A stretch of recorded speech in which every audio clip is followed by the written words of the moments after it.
உங்களுக்கு நீங்கள் உண்மையாக இல்லை அப்படின்னா மற்றவங்களுக்கு நீங்கள் எப்படி உண்மையாக இருக்க முடியும்? அப்போ நீங்கள் உங்களுக்கு உண்மையாக இருந்தால் மட்டும்தான் மற்றவங்களுக்கும் உண்மையாக இருக்க முடியும்.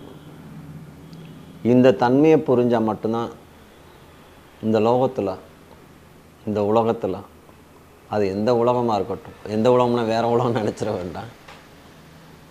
நீங்கள் வாழ்வியலாக இருக்கட்டும், இல்லை ஞானமியலாக இருக்கட்டும், இறையியல் சொல்லுவோம்ல, புவியியல் மாதிரி இறையியல்லையும் நீங்கள் நிம்மதியாக இருக்க முடியும். தேவை உங்களுக்கு நீங்கள் உண்மையாக இருக்கிறது. இது ஓஷோ ஒரு இடத்துல என்ன சொல்கிறாருன்னா, நீங்கள் பொய் சொல்லலாம், ஆனால் நீங்கள் உங்களுக்கு பொய்யே இல்லாமல் ஒரு பொய்யை சொல்ல முடியாது. பொய் சொல்கிறீங்க அப்படின்னா பொய் சொல்கிறது உங்களுக்கு தெரியுமா தெரியாதா? இதுவே ஒரு பொய் தானே. அப்போ நடித்து என்ன இதில் சாதிக்க முடியும்னு நினைக்கிறீங்க? இதனால தான் இந்த வாழ்க்கையில் உள்ள இவ்வளோ கஷ்டத்தை நம்ம சந்திக்கிற காரணம் நமக்கு நாமே உண்மையாக இல்லாததான். நீங்கள் உண்மையாக இருக்கிற மாதிரி நடிக்கலாமே தவிர உங்களுக்கு நீங்கள் உண்மையாக உள்ள இல்லை.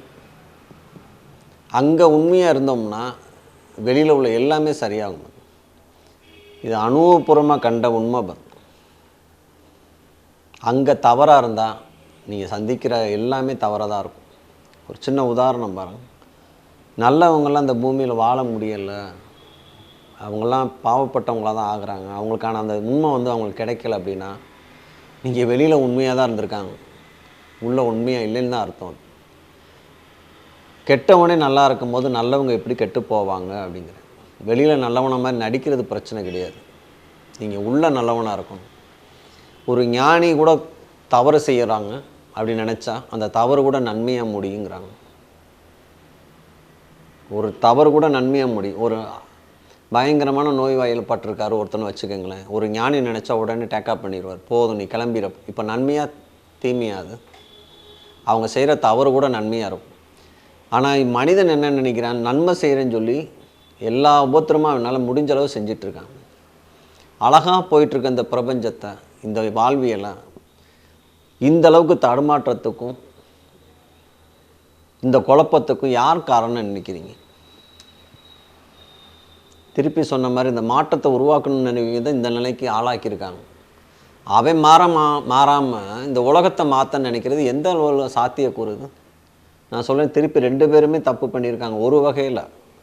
அது ஞானிகள் பரவாயில்ல, இந்த பூமிக்கு எதுவும் செய்யாமல் அவங்க ஒதுங்கிட்டாங்க. இந்த பூமியை மாற்ற முடியாதுன்னு ஒதுங்கினவங்களும் மாற்றன்னு நினச்சவங்கள தான் இந்த பூமிக்கு இந்த அளவுக்கு சேதாரம் விளைவிச்சிருக்காங்க. எல்லா போராட்டத்துக்கும் எல்லா குழப்பத்துக்கும் மூல காரணி மாற்றன்னு நினச்சவங்கனால தான். இல்லை மாற்றாமல் இருந்தால் இவ்வளோ வேகமாக ஃப்ளைட்டு வந்திருக்குமா, ட்ரெயின் வந்திருக்குமானா? இது இல்லாமல் நல்லா தானே மனிதன் வாழ்ந்துட்டு இருந்தேன். அப்போ சரியாக அதை பயன்படுத்தணுமா இல்லையா? ஐன்ஸ்டீன் எதுக்கு கண்டுபிடிச்சார் அணுவை எதுக்கு கண்டுபிடிச்சா? ஒரு ஆக்கப்பூர்வம். இப்போ நம்ம கரண்டில் இப்போ உட்காந்து பேசுகிறோம், அந்த கேமரா எடுக்கிறோம் அப்படின்னா கரண்ட் இல்லாமல் நம்மளால் ஒன்றும் செய்ய முடியாது. அப்போ அதுக்கு யூஸ் பண்ணியிருக்கலாமே. ஏதோ ஒரு அணு உலை வச்சோம், ஏதோ ஒன்று செஞ்சோம், அதுவும் தப்பு தான், இல்லைன்னு சொல்லலை. ஆனால் ஏதோ ஒரு மனிதர்களுடைய மக்களுடைய தொகைக்கு அது ஈடுகட்ட வேண்டியது இருக்குல்ல. இன்றைக்கி தெருவுக்கு ஒரு டிரான்ஸ்ஃபாரம் வைக்கிறோம், அன்றைக்கி இருந்துச்சு. அவர் ஊருக்கே ஒரு டிரான்ஸ்ஃபாரம் தான் நினச்சி அன்றைக்கி வாழ்ந்த சுகம் இன்றைக்கி இருக்கா? ஒரு விஷயம் பாருங்கள், காந்தியோடைய ஒரு கொள்கையில் உள்ள ஒருத்தர் ஓஷோவை சந்திக்க வந்திருக்காரு. சந்திக்க வந்தவர் என்ன சொல்கிறாரு, படிப்பறிவு இல்லாத இந்த கிராமத்தில் ஒரு ஊரை நான் இப்போ ஐடி பார்க் அளவுக்கு நான் உருவாக்கியிருக்கேன் அப்படிங்கிறார் அந்த மனிதன். அப்போ தான் அவர் சொன்னார், ஓஷோ சொல்லியிருக்கார் அவரை பார்த்து, நீ அப்போ இருக்கும் போது இருக்கிற சூழ்நிலை இப்போ உள்ள சூழ்நிலைக்கு ஏதாவது மாற்றம் இருக்கான்னு பாரு அப்படின்ட்டு உள்ளே போயிட்டார். ஒரு 1/2 மணி நேரம் கழித்து வரேன்னா ஓரமாக உட்காந்து அழுதுகிட்டு இருக்கேன். என்ன காரணம், அந்த ஊரில் கதவே இல்லாத காலகட்டத்தில் வாழ்ந்திருக்காங்க. அந்த ஊர் அவ்வளோ யதார்த்தமான மக்கள் இருந்து இன்றைக்கி கற்பழிப்பும் கொள்ளையும் அதிகமாக நடக்கிற மாதிரி உருவாக்குனது, இது எப்படி மாற்றம்னு சொல்லுவேன் அப்படின்னு கேட்டாரான். திருப்பி வந்து தப்பு பண்ணிட்டேன்னு உட்காந்து அழுதானே. அதுக்கு ஓஷோ என்ன சொல்கிறாரு, அவனை அப்படியே விட்டுருக்கலாம்ல, நல்லா தானே வாழ்ந்தேன். வீட்டுக்கு கதவு இல்லாத வாழ்கிற ஒரு கிராமத்தை இன்றைக்கி நாகரீகம் பேரில் எல்லாம் நான் தப்பு நடக்கக்கூட அத்தனை இப்போ அதே மனிதர்கள் தானே. அதான் பெர்னார்ட் ஷாட்டே யார்கிட்டையும் கேட்டேன், நாகரீகத்தை பற்றி என்ன நினைக்கிறேன், அது இருந்தால் நல்லா இருக்குன்னு சொன்னார். என்ன நாகரீகம்னு இந்த பேரில் வாழ்ந்துட்டுருக்கோம். திருப்பி பழையதான் நோக்கி தான் நம்ம பயணம் இருக்குது. அன்றைக்கி ஒரு நிகழ்ச்சியில் பார்க்குறேன், ஒரு காணொலியில், இன்றைக்கி போகிற ட்ரெஸ்ஸு, ஒவ்வொரு ட்ரெஸ்ஸும் ஆணாக இருக்கட்டும் பெண்ணாக இருக்கட்டும், அவங்களுக்கு போகிறாங்களா அடுத்தவங்களுக்கு போகிறாங்களா? அது ஒரு பெண்ணுகிட்ட கேட்குறாங்க, ஒரு லேடி கேட்குறாங்க, நீ போகிற ட்ரெஸ்ஸை அடுத்தவங்களுக்கா உனக்காப்பான்னு சொல்லிட்டு ஒரு 5 நிமிஷம் டைம் தரேன்னு சொல்லிட்டு இன்னொரு பேச்சு பேசி திருப்பி அந்த பொண்ணுகிட்ட வர்றாங்க. அப்போ அந்த பொண்ணு சொல்கிறா, எனக்காண்டி போடல, அடுத்தவங்களுக்காண்டி போடுறேன் அப்படின்னு. அடுத்தவங்களுக்காண்டி போடுறேன்னு வாழ்க்கை பூரா சாகிற வரைக்கும் வாழ்ந்துட்டா உங்களுக்கு நீங்கள் எப்போ வாழ போகிறீங்கன்னு கேட்குறேன். ஒரு ட்ரெஸ்ஸு கூட நம்மளால் நமக்காண்டி போட முடியலை. இந்த ஒரு நோய் கொஞ்ச நாளைக்கு முன்னுக்கு ஒரு கிருமியெல்லாம் பரவச்சுன்னு சொன்னாங்கள, ஒரு 5-6 வருஷத்துக்கு முன்னுக்கா, அப்போ ஒரு ட்ரெஸ் போட்டாங்க பார்த்தீங்களா, அதான் உண்மையான ட்ரெஸ்ஸு. ஒரு டிஷர்ட்டு, ஒரு கைலி ஜென்ஸுக்கு, லேடிஸுக்கு ஒரு டைட்டி. இது தானே அவங்களுக்கு அந்த நேரம் ட்ரெஸ்ஸாக இருந்துச்சு. இப்போ அவங்களுக்காண்டி வாழ்ந்தாங்களா, அடுத்தவங்களுக்காண்டி வாழ்ந்தாங்களா? அன்றைக்கி வெளியில் வரும்போது ஓஷோ ஒரு வார்த்தை சொல்கிறாரு, காலையில் குளிச்சுட்டு தலை சீவல் பவுடர் அடித்து பொட்டு வச்சு பார்த்தா ஒரு நாடத்துக்கு கிளம்புற மாதிரியே இருக்குல்ல அப்படிங்குவார். யோசிச்சு பாருங்கள், சீவம் போதெல்லாம் ஒரு மாதிரியாக யோசிக்க வேண்டியிருக்கு. நமக்கு கொரோனா நேரத்தில் எத்தனை பேர் அழகுபடுத்திக்கிட்டாங்க தன்னை. சொல்லக்கூடாது, அந்த கொரோனாங்கிற வார்த்தையை தவறாதான வார்த்தை மாதிரி பாய் போச்சு. நமக்காண்டி நம்ம வாழலை, மிஞ்சி போனால் பாத்ரூமில் நமக்காண்டி வாழ்கிறோம், அவதான் சொல்ல முடியும்னு நினைக்கிறேன். பாட்டு பாடணுமா, சுதந்திரமாக இருக்கணும்னா அங்கே தான் இருக்குது. ஆனால் வெளியில் வந்தோடனே நடிக்க ஆரம்பிச்சிருவோம் அப்படிங்கிற ஓசம். பாத்ரூமில் தான்ப்பா நீ உண்மையாக இருக்குங்கிறாரு. வெளியில் வந்தோடனே அந்த டிப்டாப்பாக இருப்பான். அன்றைக்கி ஒரு தடவை பார்த்தா ஒரு எம்டி, ஓசோ சொன்ன கருத்து தான், எம்டி அவரை தெரியாமல் சின்ன கேமரா வச்சுட்டு உள்ளே அவரை அனுப்பிட்டு பூட்டிட்டாங்க. அதுக்குள்ளே நீங்கள் ஃப்ரீடமாக என்னன்னாலும் நீ பண்ணிக்கலாம், சாப்பாடு எல்லாமே இருக்கும், நீங்கள் வாடகை இருந்துக்கலாம் ஒரு 4 நாள்னு சொல்லிட்டு தெரியாமல் கேமரா எடுத்துருக்காங்க. அந்த சின்ன குழந்தையில பார்த்தா அந்த ஃபோட்டோ ஸ்டுடியோலாம் பார்த்தீங்கன்னா அந்த குதிரை வச்சுருப்பாங்க, இப்படியே ஆடிக்கிட்டே இருக்கும். பார்த்து சின்ன குழந்தையில உட்காந்து ஆடிக்கிட்டே இருக்கும். அதில் உட்காந்து ஆடிக்கிட்டு இருக்காரு 50 வயசுக்காரர் ஒருத்தர். அவர் செஞ்ச செயல் பூராமே சின்ன குழந்தைய செய்கிற சின்னத்தனமான்னு சொல்லலை, சின்ன குழந்தையில் அவருக்கு செய்ய முடியாததை பூரா 50 வயசுக்காரர் செய்கிற நினச்சி கற்பனை பண்ணி பாருங்களேன். சின்ன டவுசர் போட்டு அதில் உட்காந்து ஆடுறதும், பவுடரை சுற்றி புல் அடிச்சுட்டு பொட்டு போட்டால் முகம் பூரா வச்சுக்கிட்டு அவர் உட்காந்து விளையாண்டுட்டு இருந்தாராம். 4 நாள் கழித்து திறக்கிறாங்க, தெரியாமல் தான் எடுத்து பூரா வெளியிலேருந்து பார்த்து அவங்க சிரிக்கிறாங்க. இவரை செய்கிறத அப்புறம் பார்த்து வெளியில் வர்றாங்க, கோட் ஷூட் போட்டு அந்த கம்பீரத்தோடு வெளியில் வந்தாராம். பார்த்து அப்போ நடிப்பு தானே அது, உண்மை அங்கே தானே இருந்துச்சு. அப்புறம் உண்மையை இழந்துட்டுல வர்றாரு. உள்ள ஒரு குழந்தைத்தன்மை அவர்கிட்ட இருந்திருக்குங்கிறாங்க. அதை அவர் சின்ன வயசை செய்யாத பூராமே இங்கே வெளிப்பாடாயிருச்சு. எவ்வளோ விஷயங்கள் அடிப்படையில் ஏதோ ஒரு கோளாறு இருக்குங்க. காரணம் என்னென்னா அடிப்படை கருத்து கோளாறாக இருக்குது, அங்கே போய் கலந்துட்டாங்கங்கிறாங்க. ஒரு பாட்டு, கண்ணதாசன் பாட்டு தான் எனக்கு ஞாபகத்துக்கு வருது. நமக்கெல்லாம் குழந்தை எதுக்குன்னு கேட்காம கேட்டிருப்பார் கண்ணதாசன் ஒரு இடத்துல. பாதகாணிக்கைன்னு ஒரு படத்தில் கண்ணதாசன் எழுத மாதிரி என்னால் டெய்லி ஒரு 2 தடவை அதை நினச்சிருவேன். நான் பிறந்த காரணத்தை நானே அறியுமோ, நீயும் வந்து ஏன் பிறந்தாய் தங்க மகனேங்குவார். நம்ம பிறந்ததுக்கான காரணமே நமக்கே தெரியல. நமக்கு 2 குழந்தை, ஒரு குழந்தை. இதுக்கு பேசாமல் குழந்தை பெக்காமல் இருக்கிறது தேவை உங்களுக்கு. அதே தான் குற்றோட நினச்சிக்கிட்டு இருக்காங்க. இதில் ஒரு ஆறுதல் காண்டி சொல்கிறேன், நினச்சிட வேண்டாம். குழந்தை இல்லைன்னு வருத்தப்படாதீங்க. எத்தனையோ குழந்தை இருக்குது, அதை எடுத்து கூட பார்த்துக்குங்க, அதை கூட கொஞ்சிட்டு அனுப்பிச்சி விடுங்க. இந்த குழந்தை இல்லாதவங்களுக்கான ஒரு சின்ன விஷயம் உங்கள்கிட்ட சொல்லிடுறேன். உங்களுக்கு அப்புறம் வாரிசு இருக்காது. இது ஒரு ஆறுதலுக்கு நீங்கள் எடுத்துட்டாலும் சரி, உண்மையாக எடுத்துட்டாலும் எனக்கு பிரச்சனை தெரியாது எனக்கு. ஆனால் உண்மையை சொல்லிடுறேன், குழந்தை இல்லைன்னு சொல்லி வருத்தப்படாதீங்க. இந்த ஜென்மம் உங்களால் கரைத்தேறப்படும். அடையாளம் இல்லாமல் போகணும், அது ஞானத்தில். லௌகீக வாழ்க்கையில் அடையாளம் இல்லாமல் போகுது. அப்போ என்னோட இதை பதிவு பண்ண முடியாமல் போகுது என்னுடைய வாரிசு அப்படின்னா, பதிவு பண்ணவங்களாம் என்ன சாதிச்சிட்டாங்கன்னு கேட்குறேன்.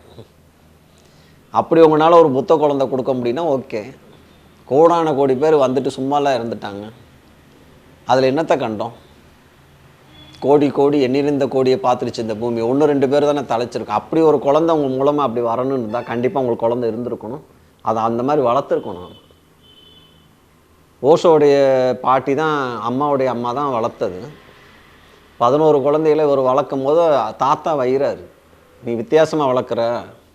இதில் ஒரு விஷயம் பதிஞ்சுக்கிறேன், இதில் ஊடால நாணி வந்து தந்திரமாக இருக்கும். எவ்வளோ ஆச்சரியம் பாருங்களேன். அவர் வந்து ஜெயின் பத், 2 பேர் சேர்ந்து தான் இவங்க அம்மா பிறந்தது. அவரில் இவரை வளர்த்தது புறமே பாட்டி தான். தாத்தா வைகிறார், இவங்க தாத்தா இவனை தப்பாக வளர்க்குற நீ. இவங்க அம்மாவுக்கு வந்து கேட்டால், அம்மா அப்பா வந்து கேட்டால் என்ன பதில் சொல்லுவ அப்படின்னு கேட்குறாங்க. அதை நான் பார்த்துக்கிறேன்னு நானே சொல்லிடுச்சு. ஏன் இப்படி செய்கிற, அவங்க வளர்த்து நல்லா தானே கொடுக்கணும், இப்படி ஒரு மாதிரியாக வளர்க்குற, வேறு மாதிரி இவனை வளர்க்குற, மற்றவங்கள மாதிரி இவனை வளர்க்கலை இந்த பயலை அப்படின்னு சொல்லும்போது நானி சொன்ன வார்த்தை, இதை நான் பார்த்துக்கிறேன், இந்த பையன் எத்தனையோ பேர் வந்து வீணாக போனதுக்கு இந்த ஞானத்துக்காண்டி ஒரு மனிதனை ஏன் உருவாக்கக்கூடாதுன்னு சொல்லி தான் இவரை உருவாக்குனது. முதல் குரு அப்படின்னு சொன்னாலே நானியே தான் சொல்லணும். இவர் செய்கிற சேட்டைக்கு பூரா அத்தனை வேலையும் அந்த அம்மா தான் பொறுத்துட்டு இருந்துச்சு. ஏற்கனவே சொன்னோன்னு தெரியல, இவர் செய்கிற சேட்டைக்கெல்லாம் வந்து பிரச்சனை டெய்லி வீட்டுக்கு வரும் பாட்டிக்கிட்ட. அதுக்கு அந்த நானுங்கிட்ட கேட்குறாரு இவர், ஏன் பாட்டி இவ்வளோ சேட்டை செஞ்சுட்டு உங்கள்கிட்ட வந்து நிற்கிறேன்னு நான், மற்றவங்களும் வந்து உங்கள்கிட்ட கம்ப்ளைண்ட் பண்ணுறாங்களே, உனக்கு ஒன்றுமே தோணலையா அப்படின்னு, நான் இதுக்கு கைமாற உனக்கு என்ன செய்ய போகிறேன் அப்படின்னு கேட்குறாரு ஓஷோ. அதுக்கு நானே சொல்லுது, ஏற்கனவே அதை செஞ்சிட்டப்பா அப்படின்னு. ஏற்கனவே செஞ்சுட்டேங்குது. அப்போ எந்த ஜென்மத்தில் இவங்களோட தொடர்பு இருந்திருக்கு பாருங்களேன். இவங்க வீட்டுக்கு சில நேரத்தில் வருவாங்களாம், ஜெயின்லேருந்து வருவாங்க. இவர் அங்கே வந்து ஏதாவது ஞான வார்த்தைகள் ஏதாவது சொன்னதுக்கப்புறம் தான் அங்கே சாப்பிடுவாங்க. இவர் ஜெயினில் உள்ள ஒரு பெரிய பிரச்சனை என்னன்னு கேட்டால், ஜெயின் வீட்டில் மட்டும்தான் சாப்பிடுவாங்க, அவங்க வேறு வீட்டில் தொடவே மாட்டாங்க. அப்படி சாப்பிட வரும்போது இவர் கேட்குற கேள்வி பக்கத்திலே போக முடியாது, அப்படி கேட்பாராம். கடைசியில் பார்த்தா அவங்க ஏதாவது வந்தாங்கன்னா, அந்த ஊரில் இவங்க வீடு தான், பாட்டி வீடு ஒன்று தான் இருக்கும் அந்த ஊரில், அதனால் இவங்க வீட்டில் தான் சாப்பிட வரணும். சாப்பிட வரும்போது அந்த ஜெயின் மாஸ்டர் சிலவங்க என்ன செய்வாங்களா, அந்த பையன் இருக்கானான்னு கேட்டு தான் உள்ளே வருவாங்களாம். ஏன் அப்படின்னா, அவன் கேட்குற கேள்விக்கு பதில் சொல்ல முடியாதுங்க அப்படிங்கிறாங்க. அப்படி கேட்டிருக்காரு சின்ன பிள்ளைல. இதில் என்ன கொடுமைன்னு கேட்டிங்கன்னா, அவங்க பாட்டி வர தூண்டி விடும், நல்லா கேளு அவங்கள அப்படின்ட்டு உள்ள வீட்டுக்குள்ளே வந்து தூண்டி விடுமா ஓஷோவா. அதுக்கு இவங்க தாத்தா என்ன சொல்கிறாரு, இது என் குருநாதர் அப்படின்னு சொல்லியிருக்காரு. அவங்க போனதுக்கப்புறம் பேசியிருக்காரு, ஓஷோகிட்டையும் பாட்டிகிட்டையும் சொல்லியிருக்காரு. அவர் என் குருநாதர் அவமானப்படுது, அது உங்களுக்கு வேணால் குருநாதர், எங்களுக்கு தேவையில்லை, 2 பேர் சேர்ந்து சொல்லியிருக்காங்க. மிரல் வாங்கலாம் இவங்ககிட்ட வர்றதுக்கே. ஆனாலும் உங்கள் வார்த்தையை கேட்டுன்னு அவங்க சொல்லுவார், ஓஷோ சொல்லுவார் பாட்டிக்கிட்ட, சங்கடப்பட்டுங்கிட்ட போயிட போகிறாங்க நானி அப்படிங்கலாம், இவங்களுக்கு போகிறதுக்கெலாம் வேறு வழி இல்லை, நம்ம வீட்டுக்கு தான் திருப்பி வந்து ஆகணும்னு பேசிகிட்டு இருக்காங்க. பார்த்தா அங்கேருந்து ஒருத்தர் வந்துகிட்டு இருப்பார் சாப்பிட்றதுக்கு, இந்த வந்துட்டாங்க பாரு அங்கேருந்து அப்படின்ட்டு. அவங்க வந்து சில உணவு வகைகள் உங்களுக்கு தெரியுமான்னு தெரியலை, அவங்க உணவு வகைகளும் வித்தியாசமாக இருக்கும். சிகப்பு கலரில் உள்ள எதுவுமே அவங்க சாப்பிட மாட்டாங்க. கேரட்டு, வெங்காயம், பீட்ரூட்டு, இது புறம் பார்த்தா கறியை ஞாபகப்படுத்துங்கிறாங்க. அது கூட ஒரு தடவை இவங்க அம்மா என்ன செஞ்சு, அம்மா வீட்டுக்கு கொஞ்ச நாள் கழிச்சு வந்துட்டார். 14 வயசுக்கு மேலே அம்மா தான், அப்புறம் அம்மாட்ட தான் வளர்கிறாங்க. அப்படி வரும்போது என்ன சொல்கிறாரு அப்படின்னு கேட்டால், இவங்க அம்மா வெளியில் வந்து ஒரு கடைக்கு போகணும், யாராவது இருக்காங்களான்னு தேடுறாங்களாம். ஆனால் ஓஷோங்கனுக்குள்ளே உட்காந்துருக்காரு. அவங்க அத்தை அப்பாவுடைய தங்கச்சி கேட்குதான், இந்த தான் இருக்கேன், இல்லை இவனை அனுப்ப வேண்டியதானே, எனக்கு தெரியாதா அப்படிங்குதா அவங்க அம்மா. நீ வாட்டுக்கு வேலையை பாரு அப்படிங்குதா அவங்க அத்தையை பார்த்து. என்ன தான் பிரச்சனை அப்படி இல்லை, கத்திரிக்காய் வாங்கணும் அனுப்பணும், அதான் பார்த்துருக்கேன், நீ முதல்ல வெண்ட கொடு. அத்தை நான் சொல்கிறேன்ப்பா தம்பி அப்படின்னு. என்ன அத்தை அப்படின்னு, போய் கத்திரிக்காய் வாங்கிட்டு வாயா அப்படின்னு. சரிங்க அத்தைன்னு சொல்லி பையன் வாங்கிட்டு போகிறாரா, போய் தக்காளி வாங்கிட்டு வந்துருக்கு. தக்காளி அவங்களுக்கு பிடிக்காது பார்த்து ஜெயிலில், ஏன்னா அதுவும் ரத்த கலரில் தக்காளி அறுத்து பாருங்களேன், கறியா தக்காளியான்னு தெரியாது, அது கலர் அப்படி இருக்கும். தக்காளியை வாங்கிட்டு வராரா, உடனே பிரித்து பார்த்துட்டு மிரண்டு போயிடுச்சா அவங்க அம்மா. இது நம்ம இதில் ஆகவே ஆகாது. அந்த தக்காளி புளிப்புக்கு என்ன செய்வாங்க அப்படின்னா, எலுமிச்சம்பழம் புளிவாங்க அவங்க இதில், அதுக்காண்டி சொல்ல வரேன். அத்தை அப்படியே மிரண்டு போச்சு. அது கேட்குதான், என்கிட்ட தக்காளி தான் நம்ம இனத்தில் ஆகாதுலடா, இதை போய் ஏன்டா வாங்குற, ஒரு வாழைப்பழத்தையே வாங்கிட்டு வந்திருக்க வேண்டியதுடா, எனக்கு அது பிடிக்கல அப்படிங்கிறாரா. வாழைப்பழம் அவருக்கு பிடிக்காதா, ஏன் இப்படி செய்கிறீங்க ஒரு சொல்லி இப்போ கேட்டாங்க சமீபத்தில். அது ஒரு காலகட்டத்துக்கு அப்புறம் ஒரு முடிவு அங்கேயே முடிச்சிடணும்ல, இனிமேல் வேலை சொல்ல மாட்டாங்களே எனக்கு அப்படின்ட்டார. இப்போ இந்த தக்காளி வீட்டுக்குள்ளே கொண்டு போக முடியாது, ஏன்னா அது அங்கே அவங்க எதுக்காட்டிங்கிறது தெரியாது, அந்த நினைவூட்டல் தப்பாக இருக்குது அப்படிங்கிறதுக்காக அதெல்லாம் பயன்படுத்தாமல் கறியை ஞாபகப்படுத்திடக்கூடாதுங்க. கடைசியில் பார்த்தா அவர் அந்த பையோடு இதுக்கு வருவாராம், எதுக்கு சேரி பக்கம் வருவாராம், ஓடி வருவாங்களாம், ஏதாவது கொண்டு வருவாங்க அந்த பையன், வித்தியாசமாக ஏதாவது செய்வேன் அப்படின்னு சொல்லி ஓடி வந்து வாங்கிட்டு போவாங்களாம். அவங்களுக்கு தக்காளி யூஸ் ஆகும். என்ன சொல்ல, சேட்டைக்கு ஒரு அளவு இல்லாமல் செய்கிறது, இதுக்கு பேர் என்ன சொல்லணும், ஊழக்கூசுமுன்னு சொல்லுவாங்க. செய்கிறதே தெரியாமல் செஞ்சுட்டு உட்காந்துட்டு இருக்குது. ஓசோ ஊர் பக்கம் ஒரு கொஞ்சம் தள்ளி 150 அடி உயரத்தில் ஒரு பாலம் இருக்கும், ஒரு இன்னொரு மலைக்கும் கனெக்ட் பண்ணுற ஒரு பாலம் இருக்கும். அந்த காலத்துலேயே பார்த்தோம். காரணம் என்னன்னு கேட்டால், அதை சுற்றி வரணும்னா 50 கிலோமீட்டர் ஆகுமா, இந்த மலையிலேருந்து இங்கே வரணும்னா அந்த சுற்றி வரணும்னா 50 கிலோமீட்டர் ஆகும். ஆனால் பார்த்தீங்கன்னா ஒரு 300 மீட்டரில் அது அந்த பாலத்தை கடந்துட்டோம் அப்படின்னா மாட்டு வண்டியில் அந்த மாதிரி கடக்கலாமா. இதில் என்னன்னு கேட்டால் 2 பக்கம் செக்யூரிட்டி இருப்பாங்களாம். ஓசோ சொன்னதான் சொல்கிறேன். 2 பக்கம் செக்யூரிட்டி இருப்பாங்க, யாருமே உள்ளே அலோடு கிடையாது அந்த பாலத்தில். ஏன்னா கேட்டால் தற்கொலைக்கு தான் அதை வச்சுக்கிருவாங்களாம், தற்கொலைக்கு தான் பயன்படுத்துவாங்களாம் அந்த பாலத்தை நிறைய பேர். ஆனால் ஓஷோ வந்தால் மட்டும் என்ன செய்வாங்கன்னா ஒன்றும் சொல்ல மாட்டாங்களாம். காரணம் என்னன்னு கேட்டால் இவர் அங்கேருந்து குதிக்க தான் போவாராம். கீழே ஆறு போகிறது அந்த தண்ணியில் குதிக்கிறக்காண்டி 150 அடி உயரத்தில் வந்து குதிப்பாராம். அவருடைய ஒவ்வொன்றும் பார்த்தோம்னா வித்தியாசமான செயல்பாடாக இருக்கும். அதனால் என்ன சொல்லனா, அடிப்படை கோளாறாக இருக்குங்கிறோம், அடிப்படை கழுத்துகள் பொய்யானதாக இருக்குங்கிறாங்க.